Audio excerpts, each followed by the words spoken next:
Unlucky plays aren't all that rare in Major League Baseball, whether it's a ground ball sneaking up on somebody, a foul tip that results in a broken bone, or even a more lighthearted gaffe like twirling your bat through your legs as you attempt to go to first. But you know what is uncommon? What we saw yesterday, when a base runner not only got clipped by a line drive in the helmet, but then the hitter at the plate also had to watch as what should have been an easy hit turned into a force out, handled by the center fielder.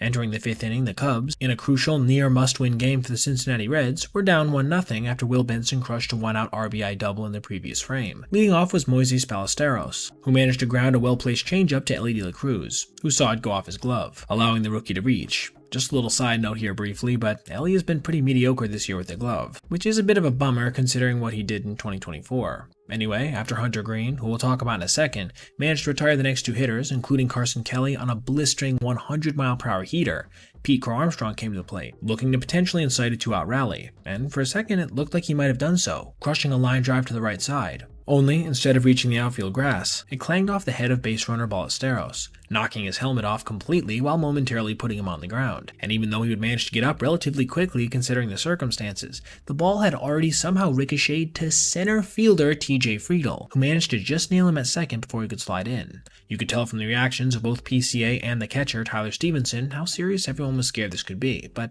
thankfully, not only would he be okay, but he would actually manage to stay in the game. This is obviously one part of the unluckiness I mentioned in the intro, but let's discuss the second piece. Pete had managed to hit a line drive 105 miles an hour that 100% would have made it into the outfield if it wasn't for the unfortunate placement of the base runner, and he probably still would have had a knock if it hadn't taken the perfect ricochet afterwards. But it wasn't even his only unlucky out of the night, as in the 3rd inning, he had crushed a 103-mile-an-hour line drive to right field that Will Benson had to make a sliding catch on. For a guy who's been struggling to stay above the Mendoza line in the second half, those are some truly tough breaks. As for the rest of the contest, Hunter Green managed to completely shut down a powerful Cubs offense, throwing a 9-strikeout, 1-hit, 1-walk shutout on 109 pitches, and you could see just how pumped up he was after the final K to Ian Happ.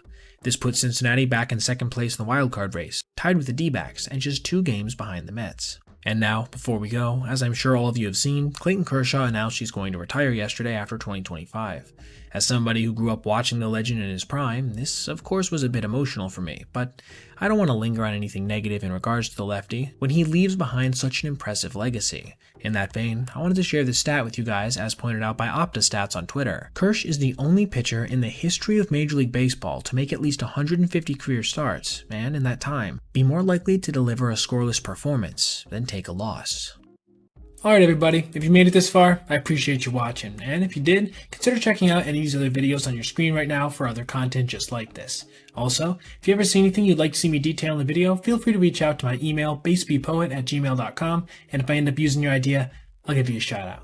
Thanks for watching, have a great rest of your day.